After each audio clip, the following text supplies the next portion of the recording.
राम राम राम हरे हरे, हरे कृष्ण कृष्ण कृष्ण हरे हरे। हरे राम राम राम हरे हरे, हरे कृष्ण कृष्ण कृष्ण हरे हरे। हरे राम राम राम हरे हरे, हरे कृष्ण कृष्ण कृष्ण हरे हरे। हरे राम राम राम हरे हरे, हरे कृष्ण कृष्ण कृष्ण हरे हरे। पुंडलीक वरदे हरे विठ्ठल, श्री गुरु ज्ञानदेव तुकाराम, पंढरीनाथ भगवान की जय, माऊली ज्ञानेश्वर महाराज की जय, महाराज की जय, ब्रह्मनिष्ठ गुरुवर्य रमनाथ महाराज की जय। श्री विनायकं गुरुर्नौमि, साखरे नाम विश्रुतम्, येषां चरण सान्निध्यात् जीवा मुक्ता भवन्ति। साखरे वंशविख्यातं ज्ञानदान परायणं, विनायकं गुरुर्वन्दे भवबन्धविमुक्तये। श्रीरङ्गनाथं गुरुराजवर्यं, मुमुक्षूणां ज्ञानदानेकदक्षं, प्रभावती क्षेत्रनिवासिनं तं नमामि वेदान्तविदां वरिष्ठं। पुंडलीकवरदे हरि विठ्ठल, श्री गुरु ज्ञानदेव तुकाराम, पंढरीनाथ भगवान की जय, माऊली ज्ञानेश्वर महाराज की जय। जो आनंद सत्य प्रकाश, जो आनंद सत्य प्रकाश, विभू आणि आधार नाम रूपास, विभू आणि आधार नाम रूपास, बुद्धी न जाणे आणि जाणे ही त्यास, बुद्धी न जाणे आणि जाणे त्यास, तो अपार शुद्ध परमात्मा मीची असे, तो अपार शुद्ध परमात्मा मीची असे। माझे अपार स्वरूप समुद्रावरती, माझे अपार स्वरूप समुद्रावरती, जणू तरंग ब्रह्मा विष्णू महेश गणपती, जणू तरंग ब्रह्मा विष्णू महेश गणपती, सूर्य चंद्र वरुण यम मिरविती, सूर्य चंद्र वरुण यम मिरविती, देवी कुबेर ही तैशेची, देवी कुबेरही तैसेची, जो सर्वज्ञ आणि दयाघन, जो सर्वज्ञ आणि दयाघन, मुनी हृदयी ज्याचे करीती ध्यान, हृदयी ज्याचे करीती ध्यान, त्याचे बुद्धी उपाधी करुण, त्याचे बुद्धी उपाधी करुण, नित्या भान मजची माझी होतसे, नित्या भान वजसी माझी होतसे, ज्याच्या अज्ञाने भाषे जगत, ज्याच्या अज्ञानी भाषे जगत, जसा दोरीवरी सर्प दिसत, जसा दोरीवरी सर्प दिसत, हरी दोही ठाईना सर्प जगत, हरी दोई ठाईना सर्प जगत, ते स्वतंत्र आणि स्वयं ब्रह्म मीची असे, हे स्वतंत्र आणि स्वयं ब्रह्म हीची असे, पुण्य पुरुषी सदैव निष्काम, पुण्य पुरुषी सदैव निष्काम, बोध प्राप्ती कारणे भजावा राम, बोध प्राप्ती कारणे भजावा राम, तो मीची आहे आत्माप्त काम, तो मीच आहे आत्मा काम, तरी नमन कवना करावे म्या, हरी नमन कोणा करावे म्या, जयाचे केलिया स्मरण, जयाचे केलिया स्मरण, सकळ विद्येचे होय अधिकरण, सकळ विद्येचे होय अधिकरण, तेची वंदो श्री चरण, तेची वंदो श्री चरण, श्री गुरूंचे श्री गुरूंचे ते नमस्कारोनी आता। ते नमस्कार होते आता। चला विचार सागर तरंग चौथा,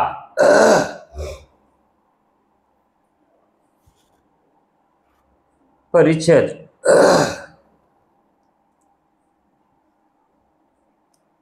कितवा चालू आहे?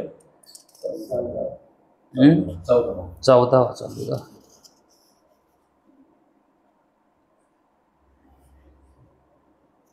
परिच्छेद 14वा. मिथ्या पदार्थ हर्षे विषेदास कारण कसे होतात याविषयी शंका आणि समाधान. शिष्याला ही जी शंका उत्पन्न झाली आहे ही तात्काळ शंका आहे, तात्काळ गडबडीची. याला आक्षेप शंका म्हणतात, आक्षेप घेतलेली शंका इंग्लिशमध्ये. म्हणजे दम निघाली नाही त्याला. जे अगोदर सद्गुरूने सांगितलं की सत्ख्याती ही विचार करून जर पाहिलं तर सर्वथा असंगत आहे. का असंगत आहे? कारण सत्ख्यातीमध्ये मिथ्या पदार्थाला किंवा भ्रमरूप पदार्थाला सत्य मानलेला आहे आणि भ्रमरूप पदार्थ हे मिथ्या असतात हे वेदांत्यांच्या मतानुसार आहे, अनिर्वचनीय ख्यातीच्या मतानुसार आहे. मग शिष्याला या ठिकाणी कशी तात्काळ शंका झाली ती पहा. या शंकेचं स्वरूप जर लक्षात घेतलं तर असं उतावीळ होऊन तो नाही त्यांनी शंका विचारली. उतावीळ हो, तो उतावीळ का झालाय याचा जर आपण थोडासा सूक्ष्म जर विचार केला तर कळून येतंय. कारण त्यानं अनिर्वचनीय ख्यातीचाही मजकूर अर्थ जाणला आहे आणि जी सत्ख्याती सद्गुरूने त्यांना तिचं खंडन केलेलंही त्यानं ऐकलं आहे. मग त्याला वाटलं सत्ख्यातीमध्ये पदार्थाची जी उत्पत्ती होते, भ्रमरूप पदार्थाची जी उत्पत्ती होते किंवा रज्जूवर जो सर्प उत्पन्न झाला आहे त्याला सामुग्री जे वेदांती सांगतात ते सत्ख्यातीवादी सांगतात. मग उत्पत्तीची सामुग्री वेदांतीही तेच सांगतात आणि सत्ख्यातीवादीही तेच सांगतात. मग वेदांत्यांनी अनिर्वचनीय ख्यातीची खटापट करण्यापेक्षा, खटाटोप करण्यापेक्षा त्यांनी सत्ख्यातीच का नाही सांगावी? कारण वेदांत्यांनी सत्ख्यातीवादी ही असंगत का सांगितली तर आपण 2-4 उदाहरणं पाहिली आणि त्या 4 दृष्टांतावरून असं ठरतं की सत्ख्याती ही पूर्णतः अनुभवाच्या विरुद्ध आहे. कारण भ्रमरूप पदार्थ हा जर सत्य मानला तर कापसाच्या ढिगाऱ्यावर गुंजांचा पुंजका जर ठेवला आणि त्या ठिकाणी त्या पुंजक्याचा विस्तवामध्ये भ्रम झाला आणि तो विस्तव, तो अग्नी सत्य जर मानला सत्ख्यातीच्या सत्ख्यातीप्रमाणे तर कापूस जळायला पाहिजे, हे की नाही? पण कापूस तिथं जळत नाही, त्या अर्थी तो गुंजांचा पुंजका जो ठेवलेला आहे त्या ठिकाणी सत्य अग्नी निर्माण होत नाही.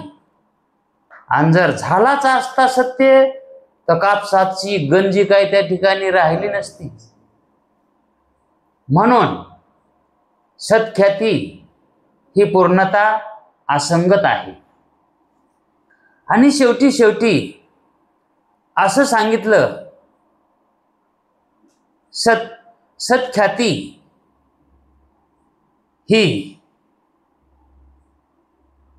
अत्यंत निर्युक्त आहे. निर्युक्त म्हणजे तिच्यामध्ये युक्तियुक्तता ही अजिबात नाही. नवे ती स्वीकारण्याजोगी नाही. त्याच्यामध्ये जीवाला काहीही हित नाही. म्हणून सर्वथा सत्ख्याती ही त्याज्य आहे आणि अनिर्वचनीय ख्यातीच आदरणीय आहे, असं सद्गुरूनं त्या ठिकाणी त्याला उजळून सांगितलंय. पण या ठिकाणी ताबडतोब शंका का करतो की तो म्हणतो, महाराज वेदांत मतात जर रजत आणि सर्प, रजत म्हणजे चांदी आणि दोरीवर उत्पन्न होणारा सर्प, शिंपल्यावर उत्पन्न होणारी चांदी, हे मिथ्या आहे असं तुम्ही मानता, असं तुम्ही सांगता. मग रजत पाहून हर्ष आणि सर्प पाहून दुःख का व्हावं? कारण तुम्ही काय सांगायलात, हे मिथ्या पदार्थ आहेत म्हणून सांगायला. मग मिथ्या पदार्थापासून हर्ष विषय हे का होतात? व्हायला नाही पाहिजे ना. आणि मग तुम्ही जर असं सांगतात मिथ्या पदार्थ हे सुखदुःखाला कारण आहेत, यांच्यापासून सुखदुःख होतात असं तुम्ही सांगायला, तर मग सत्ख्यातीवाद्यांनी ते मिथ्या पदार्थ किंवा भ्रमरूप असणारे पदार्थ हे सतरूप आहेत हे त्यांच्या सांगण्यावरून तुम्हाला का क्रोध येतो? तुम्हाला का वीट आहे त्याचा? तुम्हाला त्यांच्या ठिकाणचा दोष काढायला मजा वाटते. सत्ख्यातीवाद्यांच्या ख्यातीमध्ये तुम्ही दोष काढू शकता आणि तुमच्या ख्यातीमध्ये दोष नाही का? हा, तुमच्या ख्यातीमध्ये जर दोष नसलाच नसता तर मला काही वाटलं नसतं. पण तुमचा दोष तुम्ही झाकून ठेवता आणि दुसऱ्याचा दोष उघड करता. हे असं कसं जमल? अहो, लेकराचे जर भांडण लागली बाहेर लहानाल्या मुलांचे आणि त्यांनी एकूण एकाला आदळा उपट केली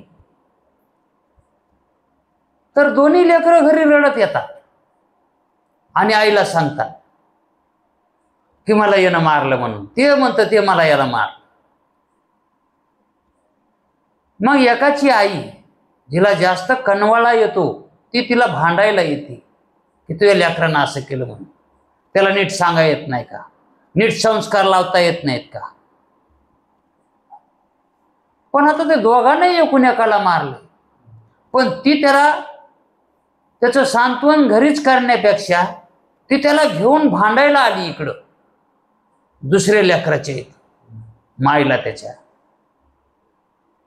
मग त्या ठिकाणी काय दोष झालेत, कोणामध्ये गुन्हा आहे हे न बघता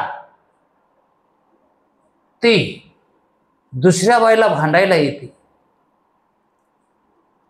मग ती म्हणते, मग लेकरू तुला वाईट दिसायले, तू लेकरू लय चांगलंय का?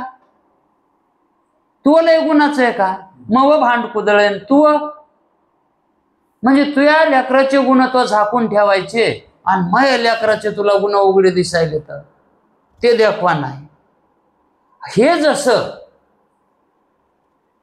आपलं ठेवायचं झाकून दुसऱ्याचं बघायचं वाकून, अशातल्या प्रकारामधली शिष्याला या ठिकाणी काय झालीये?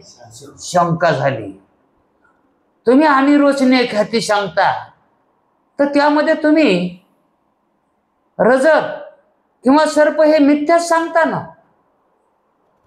आणि मग ते मिथ्या पदार्थ हास्य विषेदाला कामून कारण व्हावेत. कारण ते कसे आहेत?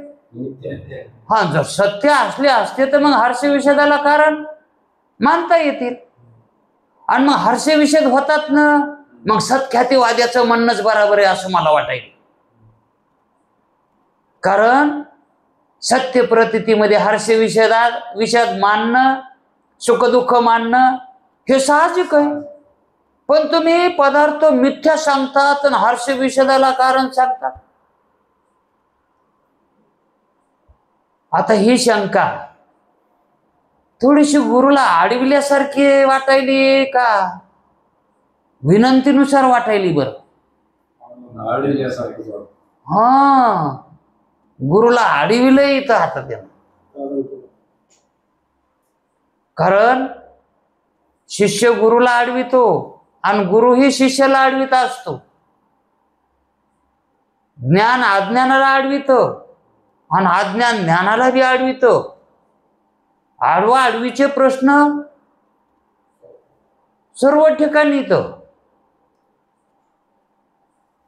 ज्ञान अज्ञानाला अडवितं, अज्ञान ज्ञानाला अडवितं. इतकंच नाही, ज्ञान ज्ञानाला सुद्धा अडवित असतं. तसंच या ठिकाणी शिष्याला जे ज्ञान झालं आहे तेच ज्ञान गुरुच्या ज्ञानाला अडवायले. गुरुच्या ज्ञानाला अडविण्याजोगं ज्ञान प्राप्त व्हावं लागतं, तेव्हा गुरुला अडवावं. पण संपूर्ण अज्ञान निवृत्ती झाली नाही आणि त्याच अगोदर गुरुला जर अडवायला गेलो तर गुरु अडल का? आणि कधीही जरी शिष्यानं गुरुला अडवलं तर गुरु अडवल का? हा, कारण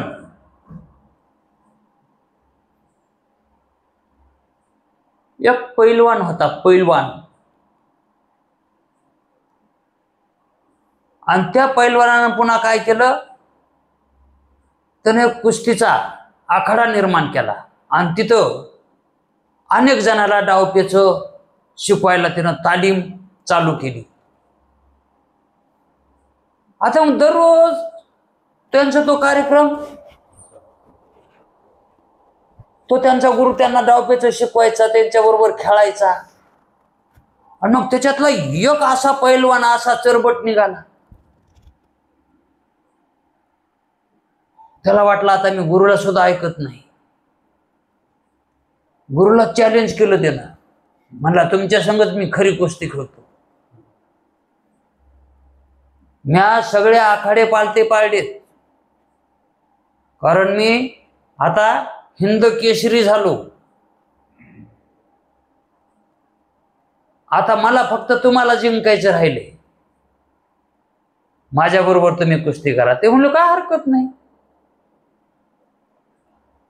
दोनच गोष्टी होत्या, तू तरी मला पाडशील नाही तर मी तरी तुला पाडवीन. या दोन्ही पैकी काय होणार आहे? मग केली सुरुवात. तर गुरुनं पहिल्या डावात त्याला पाडलं. मग त्यावेळेस तो आच्छामा करू लागला की मी हिंद केसरी झालो, एवढे आखाडे, आणि आपले गुरु आता वयस्कर झाले तर ते ना मला पाडलं.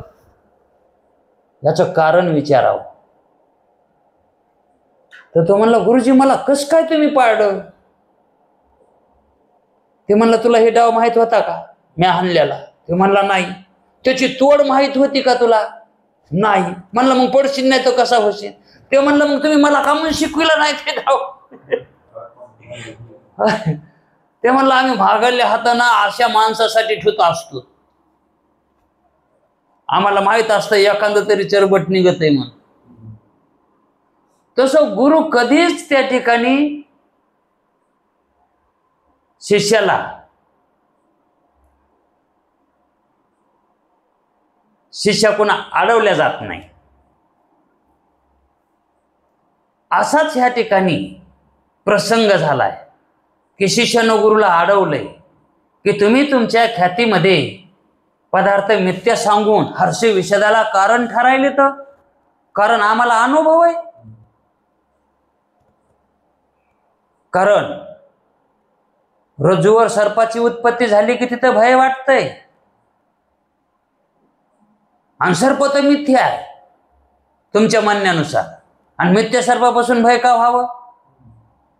मग भय व्हायला त्या अर्थी तो मिथ्या नाही, सत्यच समजा. सत्ख्यातीवाद्याचं म्हणणंच मला बराबर वाटायला. सत्य म्हणूनच भीती वाटली ना. आणि शुक्तीवर रजताचा भ्रम होतो त्यावेळेस त्या चांदीला पाहून आनंद वाटते. मग मला हे तुमचं मत थोडंसं शासंकित वाटायले. मला याचं आधी कारण सांगा. हर्षे विषाद सुख दुःख हे का होतात मिथ्या पदार्थापासून? सद्गुरू म्हणले, बाबा ही शंका जर तू मृदू स्वरामध्ये विचारली असतीस तर तुला अधिक समाधान झालं असतं. पण आता तू जसा ज्या पॉवरमध्ये ज्या गुणानं तू शंका विचारायलास तशाच गुणात तुला शंकाचं समाधान करावं लागेल, तेव्हा होईल. कारण जशा गुणानं आलंय का त्याच गुणानं त्याचं उत्तर द्यावं लागतंय. चेंडू तुम्ही ज्या वेगाने फेकतान का भिंतीवर त्याच वेगाने वापस येतो. तसं त्याला सद्गुरू म्हणतात की अरे बाबा तू समजतोस तसा हा प्रकार नाही. तुला वाटायले की पदार्थ सुखदुःखाला कारण आहेत, मुळात हेच तुला समजलं नाही. अरे बाबा सुखदुःखाला कारण पदार्थ नसतात, त्या पदार्थावर असणारी अनुकूल आणि प्रतिकूल जी आपली इच्छा असते का ती कारण असते सुखदुःखाला कारण. जर पदार्थ प्रतिकूल झाला तर दुःख होतं, आणि जर पदार्थ अनुकूल असला सुख होतो. नाथबाबांनी भागवतामध्ये समर्पक उत्तर दिले. गोपन गुंडा सन्मुख लागता अवश्य उठे दुःख, परी तोची सुवर्णाचा झालिया देख, दुःख लोपुनी सुख आणून वार वाढे. याचा अर्थ जर एखाद्याचा मुलगा मालकाचा मोठा सावकाराचा मुलगा तो कधी शेतातच गेला नाही, पण त्याला इच्छा झाली की म्हणला बाबा मला आज शेतात जायचंय. ते म्हणला शेतात जाऊन तू काय करणार आहेस? म्हणला गडी काय करते तर? ते म्हणलं का पाखरं राखायले. ते म्हणला मी पाखरं राखणार आज. ते म्हणले अरे त्याला पाखरं राखायला गडी आपण लावलेत ना. नाही मला मला मला जायचंय आज. आता लाडकं होतं जाय म्हणले. आणि मग त्याला पाखरं राखण्यासाठी काय लागते? हत्यार, गोपन लागती हे ग नाही. मग आता सावकाराचा मोठ्या सावकाराचा मुलगा पाखरं राखायला जायचं म्हणल्यावर कशी बी गोपन कशी जमन? त्या गोपनीला हिरे माणिक मोती लावून दिलेली गोपन ती मस्त म्हणजे सुशोभित गोपन दिली करून त्याला. आता तुम्ही म्हणता इतकी गोपन चांगली करून सांगायची काय गरज आहे? ते मुलगा नवीनच चाललाय पुन्हा सावकाराचा आहे ना. जशी नवी नवरी नटून खेटून पाहुण्यापुढे येते, नवीन असती ती, आहे का नाही? मेकअप पिकअप करते, नवी नवी असती ना. आणि तीच जर पुन्हा म्हातारी झाली तर पुन्हा मेकअप करते का? तशी आता आमची बी ही वृत्ती नवीन आहे. ही नवरी आमची वृत्ती नवीन आहे. ही बी मेकअप करायचं शिकायली. नाहीतरी ती गोपन सांगितली तरी जमते, पण मेकअप आता नवीन नवीन जर मेकअप. ती गोपन घेऊन तो राखण्यासाठी गेला आणि मग मळा केलेला होता. आणि मग घरून त्याला ती गोपन आणि एक पिशवी दिली, आणि त्या पिशवीमध्ये सोन्याचे गोळे दिले, गुंडे, सोन्याचे गुंडे थैलीमध्ये. ते म्हणले हे गुंडे तुला तिकडे तिकडे बघू नको, कशाने हात भरविशील. तुला जर गुंडा हाणायचा असला तर हे थैलीतला सोन्याचा गोळा काढायचा आणि त्यानं जिकडं पाखरं असतील का तिकडं हाणायचा. मग हे गेलं घेऊन तिथं गोपनीमध्ये ते सोन्याचा गुंडा. छटाकाचा तरी असं न होते, हे का नाही? आता त्याची किंमत पुन्हा आपण हे पाठ संपल्यावर काढू केवढं होतं, कारण आपल्याला भाव बी माहित नाही आणि किती ग्रहामाचा छटाक होतंय ते बी कळत नाही. त्यानं मग ते गोपन फिरविली,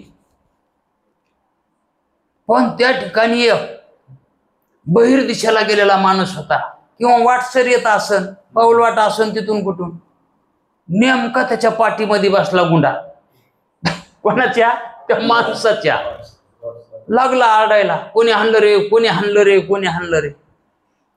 लागलो रडतच बसलं तिथं. पुन्हा मग जरसक त्याला बरं वाटलं, म्हणला केवढा हाणला होता दगड ते तरी बघाव. आणि ते बघायला गेलो, त्याला ते सोन्याचा दिसला. कयाचं आलं दुःख, कयाचं आलं पुन्हा. पटकन ते सोन्याचा गोळा जवळ घातला, म्हणला आजू खान. पाठीत हाणलास ना आधी, आता मी पोट तुझ्याकडे करतो, माझ्या पोटावर दुःख लोपुनी सुख अनिवार्य वाढे. गुरुजी म्हणले हे बघ, ह्या दृष्टांतावरून तुला कळायला पाहिजे, अगोदर त्याला दुःख झालं नव्हतं का? त्याला वाटलं कोणतरी दगडच हाणला, आणि त्या दगडापासून त्याला दुःखही झालं. आणि ते झालेलं दुःख सोन्याचा गोळा बघून कुठे गेलं? दुःख कुठे गेलं ते? दुःख लोपून गेलं ते. कारण अनुकूल बुद्धी कुठे झाली त्याची? सोन्याच्या ठिकाणी, है का नाही? आणि मग ते झालेलं दुःख गेलं मावळून. त्या दुःखाचा अजिबात पुन्हा विचार केला नाही.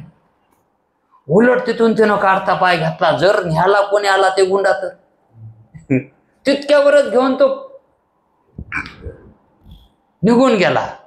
आता याचा अर्थ बाबांनी काय सांगितलं आहे, नाथबाबांनी, की अनुकूल आणि प्रतिकूल जी इच्छा आहे तीच इच्छा सुखदुःखाला कारण आहे.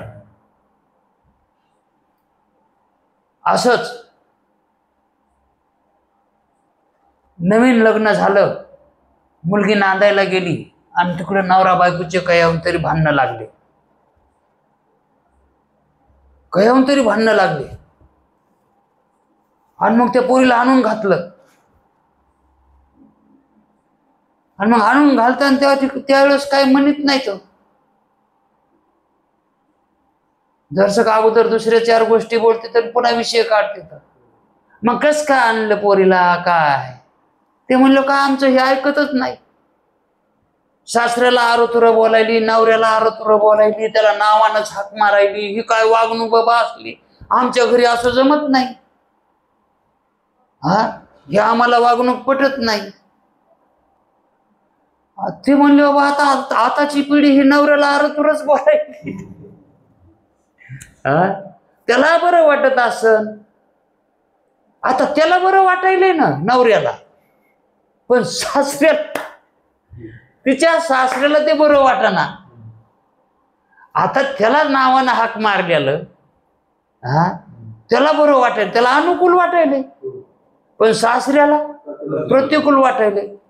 4-4 माणसानं जर ऐकलं ही नवऱ्याला आरतुर बोलायलेली, तर आपली नामुष्की. म्हणजे हे कशामुळं व्हायले, त्याला दुःख कशामुळं व्हायले, त्याची प्रतिकूल बुद्धी त्याच्या ठिकाणी, प्रतिकूल इच्छा आहे. आज नवऱ्याची अनुकूल इच्छा आहे आणि त्या नवरीची बी अनुकूल इच्छा आहे. हे कशावरून होतंय असं? हा, आता आपल्याला संसार का गोड वाटायला? त्याच्याविषयी अनुकूल इच्छा आहे. आणि संत काय म्हणाले तो, अरे संसार दुःख मुळं चहूकडे इंगळ. मग आपलं खरंय का त्याचं खरंय? त्या अनुभवानं सांगायलेत का आपण अनुभवानं संसार सुखाचा मानायला? आपण अनुभव घेतला का हा सुखाचा आहे म्हणून? आणि जे यायलाय अनुभव तो खरा अनुभव आहे का? त्या अनुभवामध्ये दोष आहे. आपल्या अनुभवामध्ये संसाराच्या ज्ञानाविषयी दोष आहेत. आणि संतांच्या अनुभवामध्ये त्याच्यात दोषच नाही. का म्हणून दोष नाही संतांच्या अनुभवामध्ये?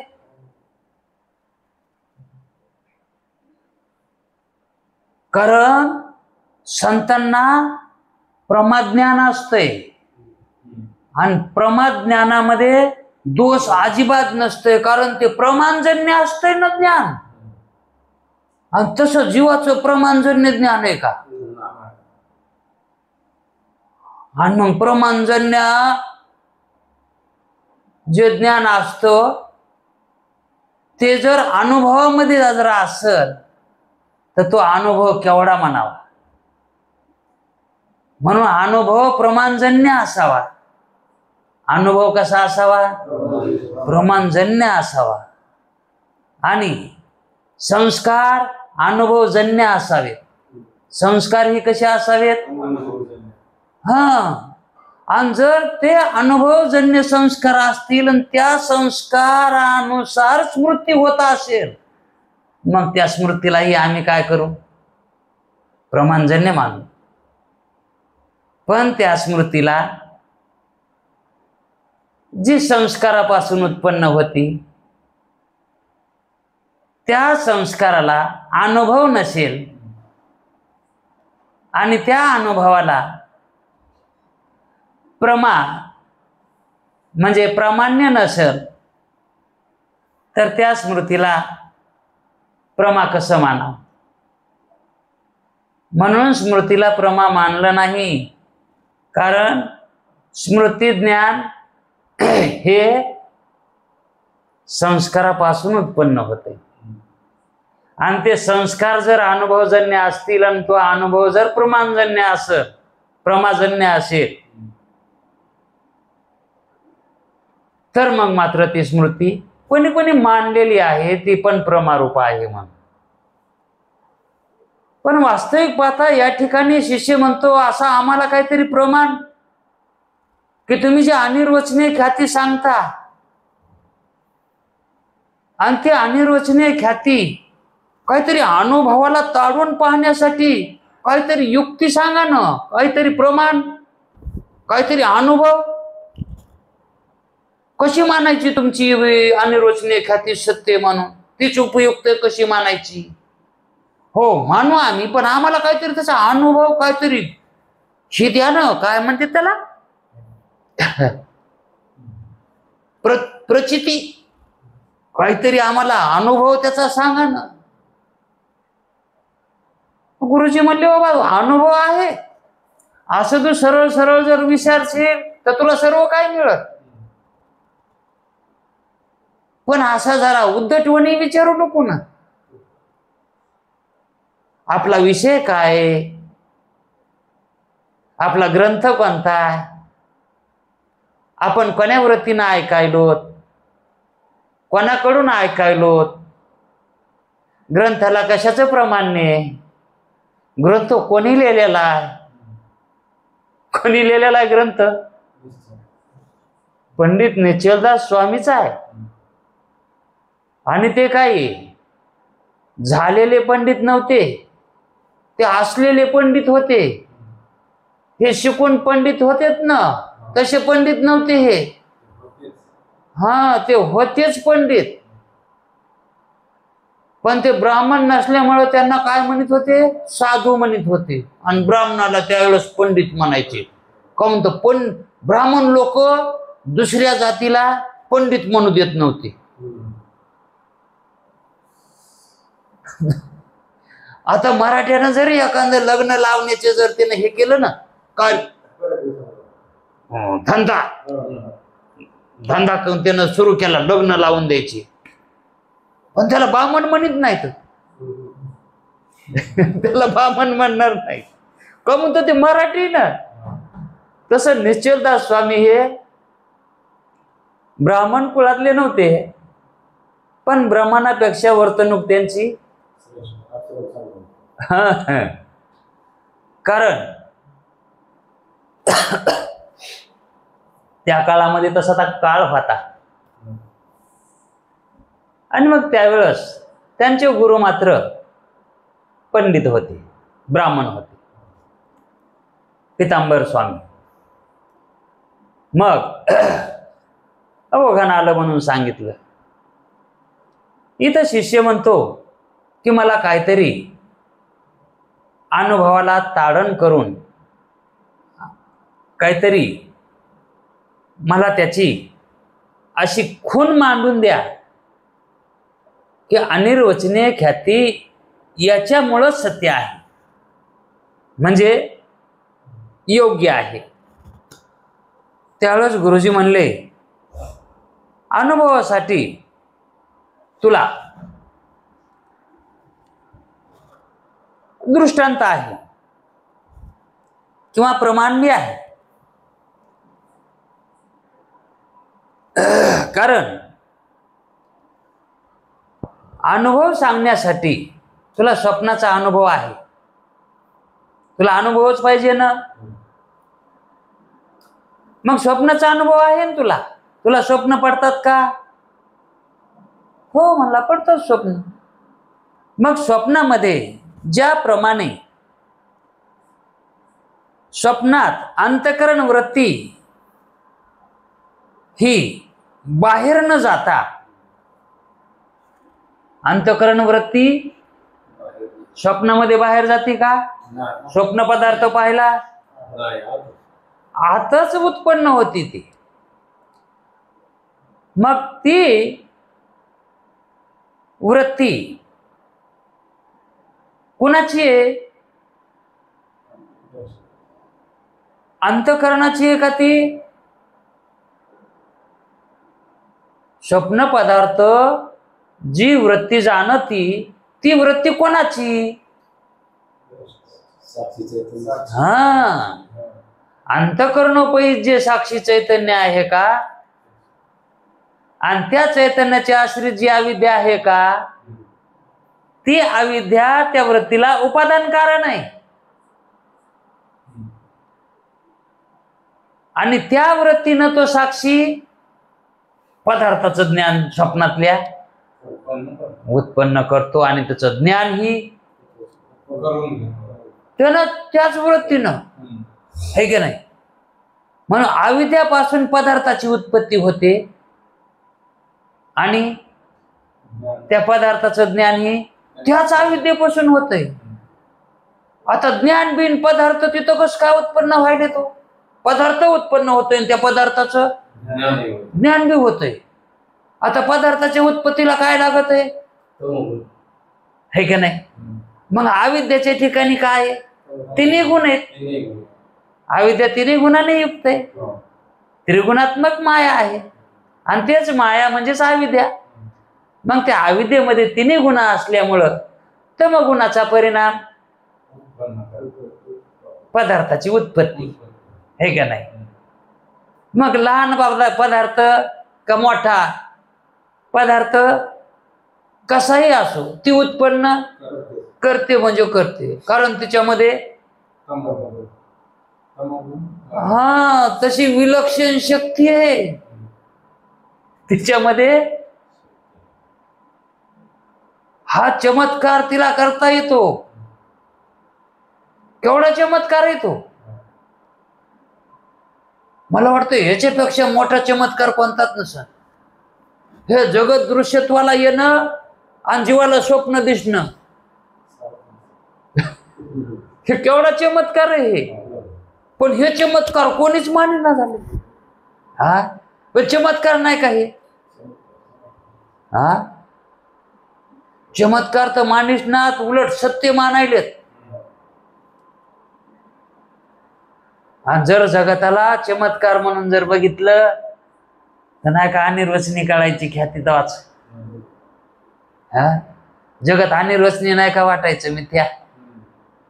स्वप्नाला कसं मिथ्या ठरविलंय. स्वप्नाला मिथ्या ठरविलंय, पण स्वप्नात नाही ठरविलं, जागृतीत आल्यावर ठरविलंय. हा स्वप्नात स्वप्न सत्य मिथ्या वाटत नाही आणि जागृतीत आल्या सत्य वाटतच नाही. पण जागृतीत आल्या जागृती सत्य वाटते आणि स्वप्न. मग स्वप्नामध्ये स्वप्न हे सत्य वाटत आहे आणि मग त्याच्या ठिकाणी आपली ती सत्यत्व अनुकूल बुद्धी झालेली ती जागृतात आली की प्रतिकूल होती आणि अनुकूल कोणाशी होती. जागृतीशी होती. मग आता स्वप्नामध्ये आपण स्वप्नाची सत्यता ही काढून टाकली आहे का नाही. कशामुळं. जागृती आल्यामुळं. आणि ते मिथ्या वाटू लागले स्वप्न. स्वप्नाचं खरं स्वरूप जागृतीत आल्यावर कळालं. तसं या जागृतीचं खरं स्वरूप केव्हा कळत. हा कारण सत्तात राहून सत्ता कळत नाही.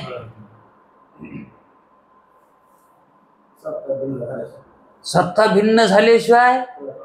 हा कारण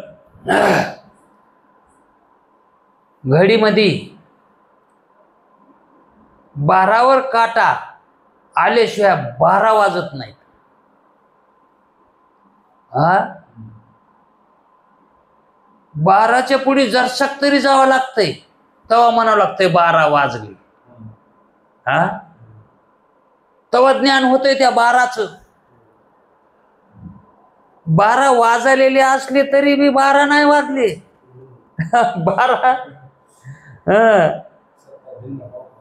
कारण त्याच्या पुढे गेल्याच्या नंतर महागल्याचं ज्ञान होत.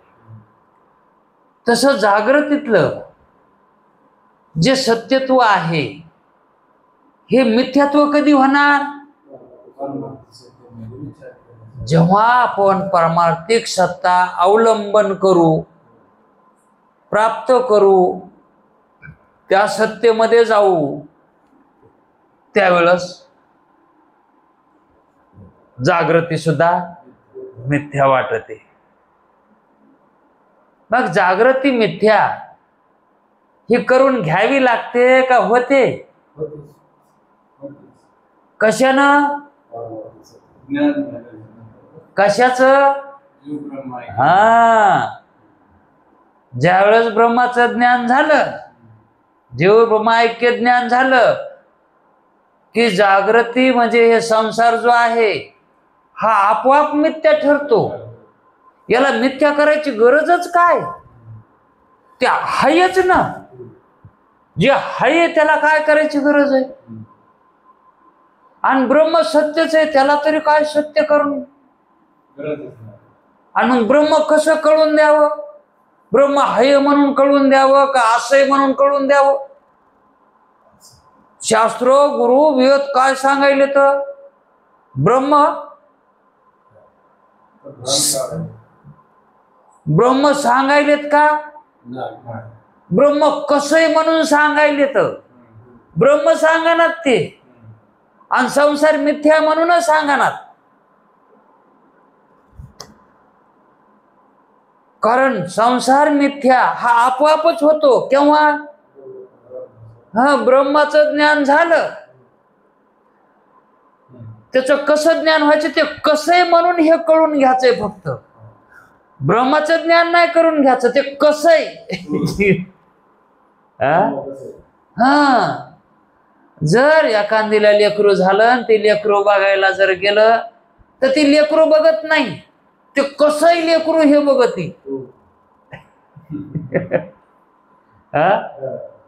लेकरं तर सगळेच आहेत की, पण हे लेकरू कसंय, काळ आहे का, त्याला नाक कमी आहे का, एखाद्या डोळ्यानं कोचर आहे, जन्मताच ना, हे बघावं लागतंय. बघणं म्हणजे काय?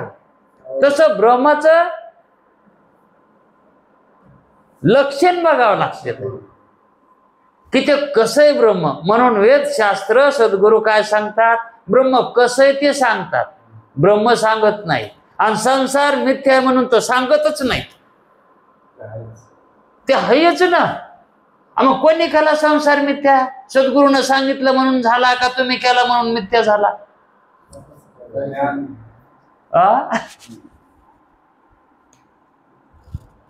संसार मिथ्या शिष्य करतो का गुरु करून देतो?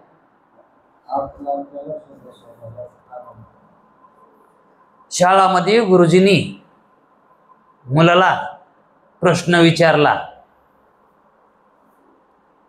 9 त्रिक किती होतात रे? मुलाला विचारलं 9 त्रिक किती?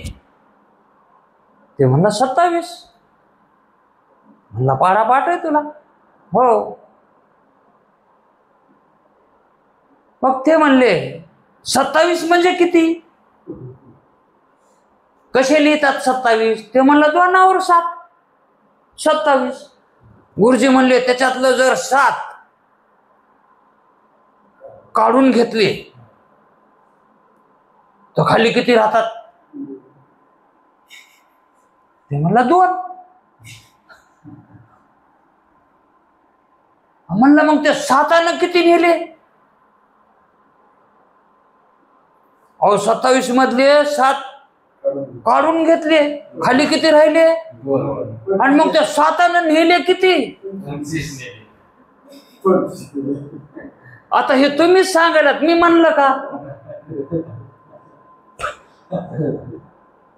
तसं शास्त्र आज जगत मिथ्या सांगत नाही, ते होतच आपण मिथ्या. मग ब्रह्म कसंय ते सांगत होत आम्ही, ब्रह्म सांगत नाही. ब्रह्म कसंय ते सांगत होत, आणि ते ब्रह्म सांगितलं की त्याप्रमाणे आपली वृत्ती तदाकार होते. वृत्ती ब्रह्मासारखी व्यापक होती. जेवढं ब्रह्म आहे तेवढं वृत्ती व्यापक हो, म्हणजेच वृत्ती ब्रह्मरूप होऊन जाते. आणि मग असं ज्ञान झाल्यावर संसार मिथ्या करायची. संसारच पुन्हा तो म्हणतो कुठे संसार? ज्याची वृत्ती ब्रह्माकार झाली ना तोच म्हणतो गुरुजीला, गुरुजी कुठे संसार? असं जर श्रवण घडलं तर मुक्त व्हायला काय वेळ आहे? आणि मग मुक्तीचा परमार्थ ऐकावा का संसार वाढविण्याचा परमार्थ करावा? मुक्तीचा परमार्थ करावा. मुक्तीचा परमार्थ करण्यासाठी काय घालवावं लागतंय? काय मानावं लागतंय? अनिर्वचनीय ख्याती शिकावी लागते, हे की नाही? भ्रम घालवावा लागतो, आणि अनिर्वचनीय ख्याती आत्मसात केल्याशिवाय भ्रम निवृत्ती होत नाही. मग या ठिकाणी शिष्याला जो भ्रम झाला होता का, कशाचा? पदार्थ सुख दुःखाला कारण आहेत. आणि मग ते पदार्थ सुख दुःखाला कारण असताना तुम्ही त्या पदार्थांना मिथ्या मानता, तर मग सुख दुःखाला कारण का ठरायले ते मला सांगा. तर मग त्यांनी तसं सांगितलं की बाबा तू जे शंका विचारायला ती शंकाच अगोदर तुझी मुळात चुकीची आहे हे तू पडताळून बघ. कारण सुखदुःखाला कारण पदार्थ नसतात, त्या पदार्थावरची अनुकूल प्रतिकूल इच्छा कारण असते. म्हणून जो पदार्थ आपणाला बरा वाटला, आवडला की मग त्या ठिकाणी आपणाला त्याच्याबद्दल सुख होतं, आणि पदार्थ जर वाईट असेल, आपल्या आवडीचा नसेल, तर त्याच्यापासून आपणाला दुःख होतं. एकच पदार्थ आहे सर्पिणी, एक सर्पिणी. ती सर्पिणी आपल्याला दिसली आपल्याला भेव वाटतंय, आणि सर्पाला जर ती दिसली तर सर्पाला बी भेव वाटन तिचं. मग याच्यावरून असं समजायला काय हरकत आहे, अनुकूल पदार्थ असला तर सुख आणि प्रतिकूल पदार्थ असला तर हे का नाही. आता बसतोर माग पेरण्या झाल्यावर 2 महिने पाऊस नव्हता म्हणून किती दुःख होऊ लागलं हो. मग आता किती पडायलाय, प्रत्यक्ष प्रमाणे नाही.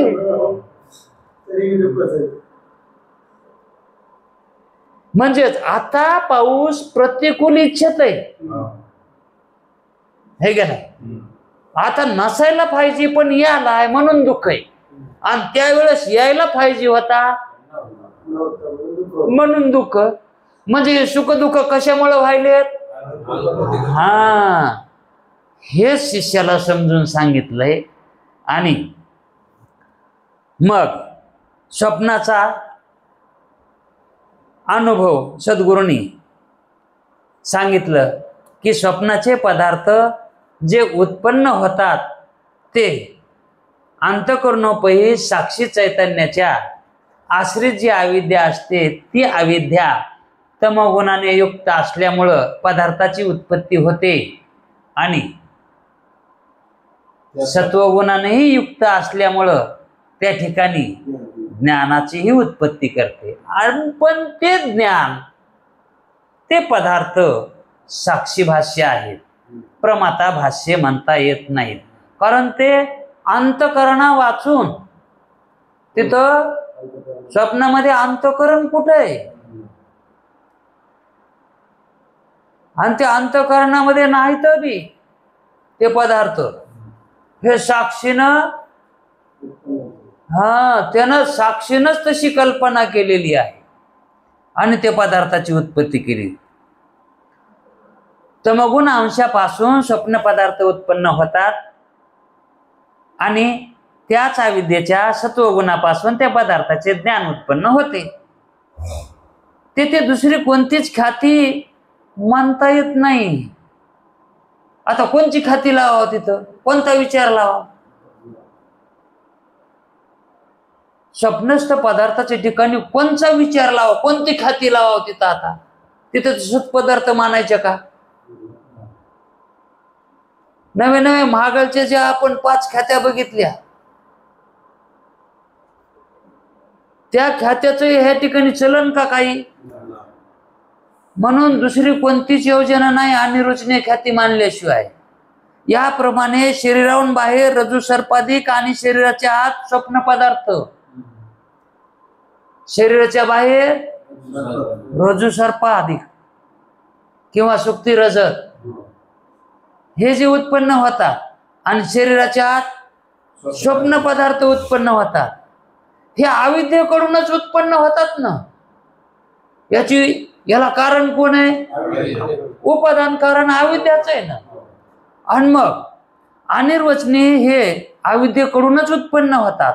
म्हणून पदार्थाच्या उत्पत्तीविषयी स्वप्नातले असो जागृतीतले असो अनिर्वचनीय ख्यातीच मानणे आवश्यक आहे. त्या पदार्थाला कोणची ख्याती द्यायची, अनिर्वचनीय ख्यातीच मानणे आवश्यक आहे. आणि हे सर्व अनिर्वचनीय पदार्थ साक्षी भाष्य आहेत. हे सगळे पदार्थ कसे येतं, आता या ठिकाणी बरंचसं काही सांगण्याजोगं आहे बरं का.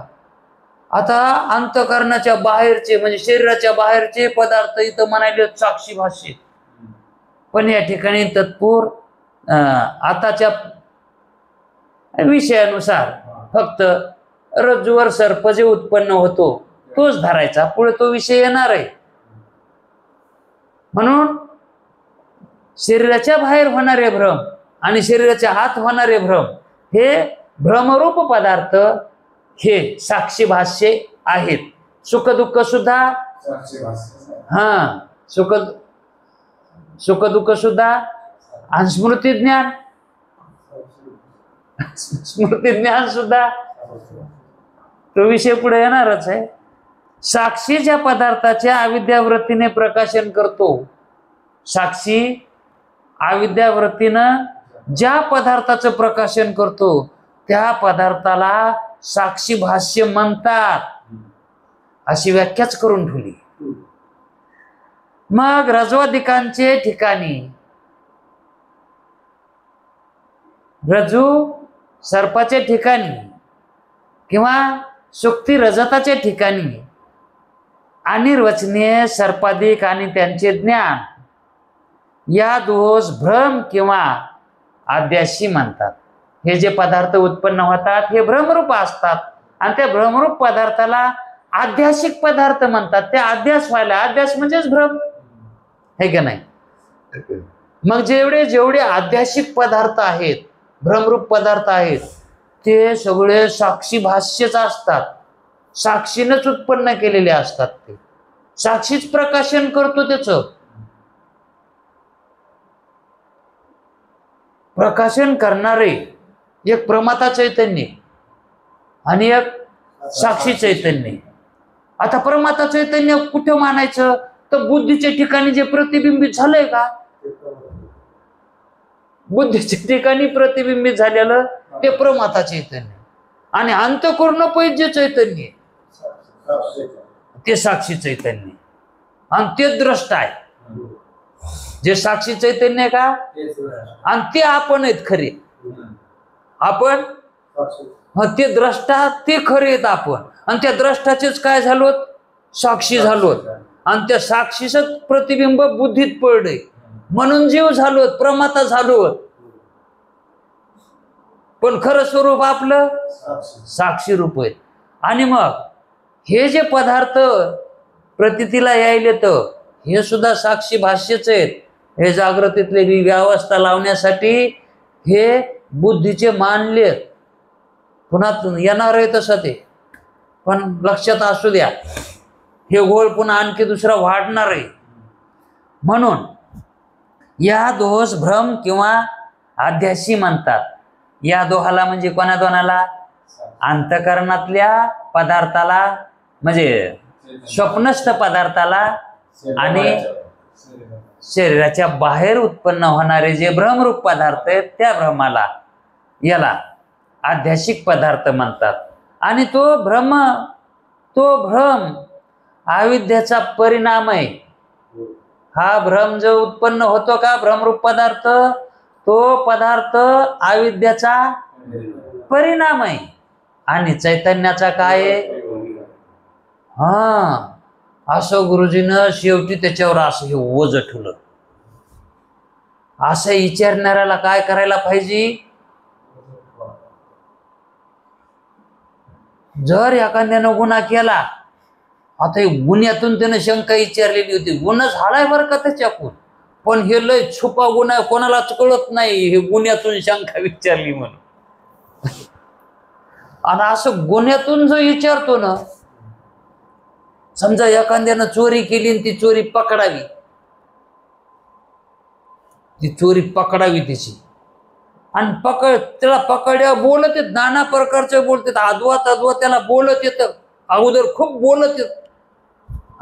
लाजच वाटत नाही, असंच होत नाही, हेच संस्कार आहेत का, ह्याच्यामुळे जन्माला आलास का, असं खूप बोलत येतं. आणि मग शेवटी त्याला जाय म्हणत नाही तर ते पहिलं पाटा टकोऱ्यावर देत होते म्हण, तितकं बोलून टकोऱ्यावर पाटा द्यायचा, आणि त्या पाट्यावर वाटत व्हायचा आणि वरवाटा हलू द्यायचा नाही.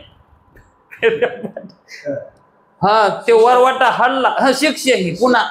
म्हणजे बोलून बोलून पुन्हा ती शिक्षा तशी.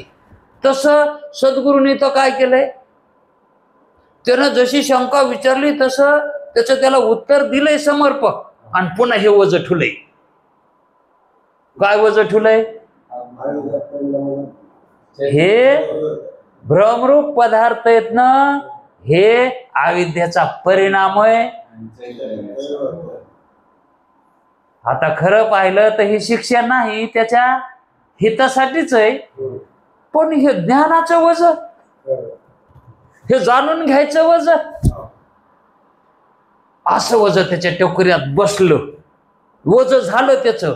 आणि त्याचं वज झालं की लगेच त्याने विचारायला सुरुवात केलीच. आता त्याची विचारायची काय, कसं किती तात्काळपणाने विचारतो बघा तू. कारण ते वज सहन होत नाही बरं का. तसं वज वाटावं जे आपल्याला कळना ना, त्याचं वज आपले वजच वाटत नाही. जे येत नाही का ते वज वाटावं, ते वज उतरावं, म्हणजे ते कळून घ्यावं ना. कळून घेतल्यावर शिवाय कसं वज उतरण ते. मग लगेच म्हणतो अविद्येचा परिणाम, चैतन्याचा विवर्त. मग ते परिणाम आणि विवर्त या शब्दाचा अर्थ मला कृपा करून सांगा. आता म्हणतो कृपा करून सांगा. आला का नाही जाग्यावर? अगोदरची शंका अशी कृपा करून जर विचारली असती तर. आता पण हे परिणाम आणि विवर्त याच्यावरची जी शंका त्याने विचारली ती आपण उद्याच्या वेळात पाहू. आता वेळ झालाय.